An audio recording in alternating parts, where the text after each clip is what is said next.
না কেন, কোনো লাভ হবে না, কখনো সৌভাগ্য লাভ করতে পারবেন না। কর্ম করুন, বুঝে শুনে করুন, আর আমার সাথে ভালোবেসে বলুন রাধা রাধা। আমরা সবাই জীবন সুখ আর শান্তিপূর্বক অতিবাহিত করতে চাই। আমরা সবাই এটাই চাই যে আমরা সবাই স্বাধীন থাকব, আর এই স্বাধীনভাবেই আমরা জীবনে অগ্রসর হব। আর যখন কোনো ব্যক্তি আমাদের এইসব কিছু করতে বাধা দেন, তখন আমরা তার উপর রুষ্ট হই। কিন্তু সত্যিটা ঠিক এর বিপরীত। কখনো কখনো এই ব্যক্তি অজান্তেই আমাদের এটা ভাবতে বাধ্য করে দেয় যে আমরা যেটা করছি সেটা কোথাও অনুচিত নয় তো। জীবনে অগ্রসর হতে হতে, সুখ খুঁজতে খুঁজতে, স্বাধীনতা খুঁজতে খুঁজতে আমরা অনুচিত কিছু করছি না তো। এটা বোঝা অত্যন্ত প্রয়োজনীয়। আর এটাই আমরা বুঝবো একটা উদাহরণ দ্বারা। কখনো কোনো উপবনে যাবেন আর গিয়ে ওখানকার মালিকে দেখবেন কি করে। কিছু সময় অন্তর ও ঘাস আর আগাছা কেটে পরিষ্কার করে। আর এরকমটা কেন করে? সে নিজেই তা রোপণ করে, নিজেই পরিশ্রম করে, আর তারপর নিজের পরিশ্রমকে কেটে ফেলার কি অর্থ হতে পারে?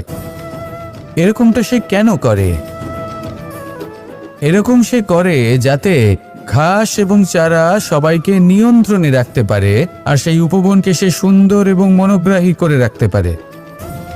এটাই হলো ওর উদ্দেশ্য। এবার ভাবুন যে সেই ব্যক্তি আপনার জীবনে সেই কাজটাই করছে। আপনার জীবনে সে মালি হয়ে আসে, আর কোনো শুল্ক ছাড়াই আপনাকে সে আরো উত্তম ব্যক্তি করে তুলছে। তাই মনে মনে ওনার প্রতি কৃতজ্ঞ থাকুন, আর আমার সাথে ভালোবেসে বলুন রাধা রাধা। আমাদের জীবন হলো একটি যাত্রাপথ, একটি প্রতিযোগিতা। আর এই প্রতিযোগিতায় এগিয়ে থাকার জন্য, জয়লাভ করার জন্য আমরা সবাই কোনো না কোনো সাহায্য খুঁজি। কেউ ঈশ্বরের শরণে যান, কেউ গুরুর কাছে যান, কেউ মাতা পিতার কাছে যান, আবার কেউ যোগ্য বন্ধু নির্বাচন করে নেন। আর হ্যাঁ, এনারা সবাই আপনাকে জীবনে অগ্রসর হওয়ার পথে সাহায্য করতে পারেন। কিন্তু এমন একজন ব্যক্তি আছেন এই সংসারে, যিনি এই সংসারে আপনাকে সবার আগে নিয়ে যেতে পারেন। আর সেই ব্যক্তি হলেন স্বয়ং আপনি, আর কেউ নয়।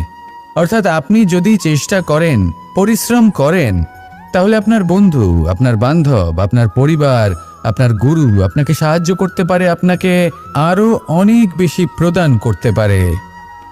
কিন্তু যদি আপনার চেতনাই না থাকে, তাহলে কেউ আপনাকে এগিয়ে নিয়ে যেতে পারবে না। যেমন ছোট্ট একটা বালক যে সবেমাত্র হাঁটতে শিখছে, প্রথমে সে হামাগুড়ি দিয়ে চলতে চেষ্টা করে। তার মাতা পিতা তাকে দেখে খুব আনন্দ পান, তাকে উৎসাহও দেন। সেই ছোট বালক দাঁড়াতে চেষ্টা করে, হাঁটতে চেষ্টা করে, আবার পড়ে যায়, আবার উঠে দাঁড়ায়, আবার চেষ্টা করে, আবার পড়ে যায়। আর ভবিষ্যতে গিয়ে সে হাঁটতেও শিখে যায়, আবার দৌড়তেও শিখে যায়। এই সংসারে আপনি যে কর্মই করতে চান না কেন, যে স্বপ্নই আপনি পূর্ণ করতে চান না কেন, সেটা আরম্ভ হবে আপনাকে দিয়ে, আপনার কর্ম দ্বারা।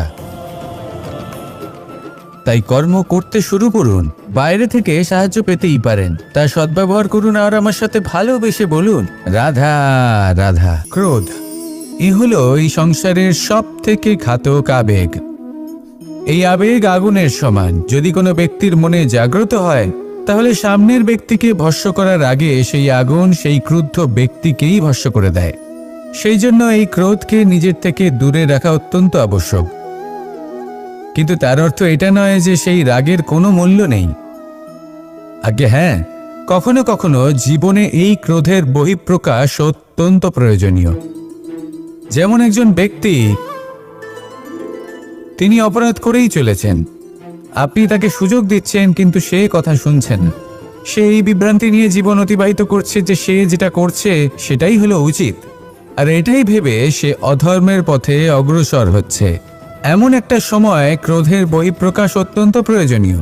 যেমন শ্রীরাম ক্রুদ্ধ হয়েছিলেন, উনি অগ্নিবাণ সাধন করেছিলেন সাগরের প্রতি, কারণ সাগর নিজের অহংকারে মত্ত হয়ে কিছুতেই শ্রীরামকে লঙ্কা পর্যন্ত পৌঁছানোর পথ খুঁজে দিচ্ছিল না। যখন শ্রীরাম ক্রুদ্ধ হলেন, তখন সাগর ওনাকে পথ দেখালো। ক্রোধ প্রকাশ করুন, কিন্তু উচিত সময়, উচিত পরিস্থিতিতে, উচিত মাত্রাতে। আর কখনোই এই ক্রোধের আবেগ যেন আপনাকে নিয়ন্ত্রণ না করতে পারে। আসুন আমার সাথে ভালোবেসে বলুন, রাধা রাধা। প্রত্যেক মানুষ জীবনযাপন করেন, কিন্তু প্রত্যেক মানুষ বেঁচে থাকার রসদ জোগাড় করতে পারেন না। তাহলে কি করা যায়? জীবনের রসদ কিভাবে জোগাড় করা যায়? কিভাবে আমাদের চেষ্টা করে যাওয়া উচিত? আমাদের কি করা উচিত? কিছু কাজ আছে যেগুলো আপনাদের করতে হবে।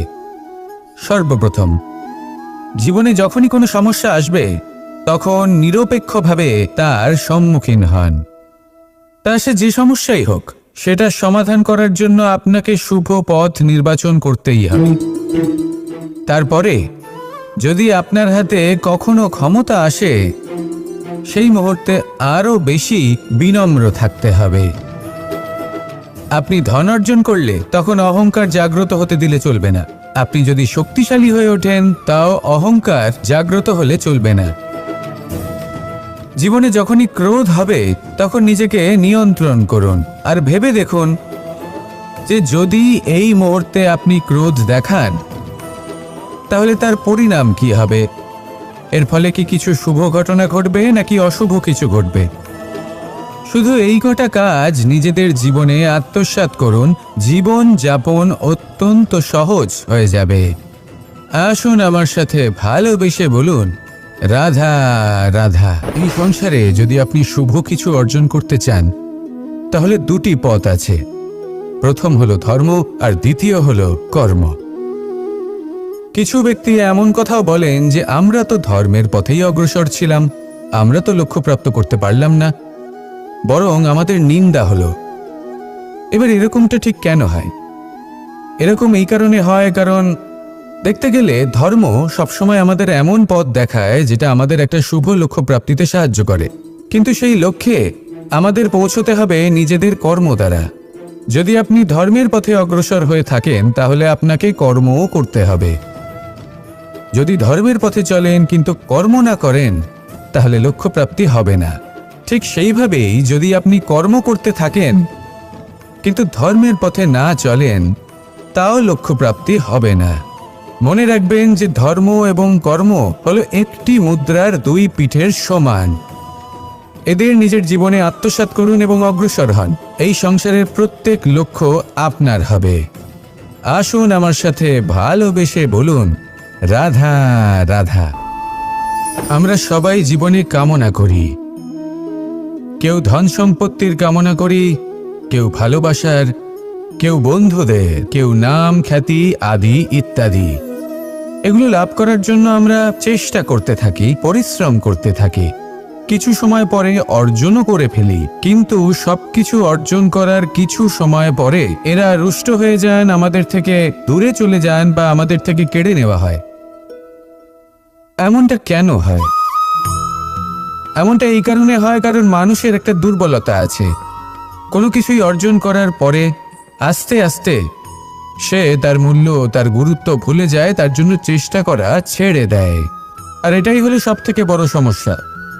ঠিক যেমন কোনো ব্যক্তি যিনি ধন অর্জন করতে চান, তার জন্য কঠিন পরিশ্রম করেন, হয়তো ধন অর্জন করেও ফেলেন, তারপর আস্তে আস্তে ওই ধনের মূল্য ভুলে যান, উচিতভাবে তা প্রয়োগ করেন না, আস্তে আস্তে তার ধন, তার সঙ্গ ত্যাগ করে দেয়, সমস্ত পরিশ্রম ব্যর্থ হয়ে যায়। সেই জন্য মনে রাখবেন, এই সংসারে কিছু অর্জন করা অত্যন্ত কঠিন ব্যাপার, কিন্তু তার থেকেও বেশি কঠিন হলো সেটা নিজের সাথে ধরে রাখা। তাই জীবনে যখনই আপনি কিছু অর্জন করবেন, তার গুরুত্বটা বুঝুন,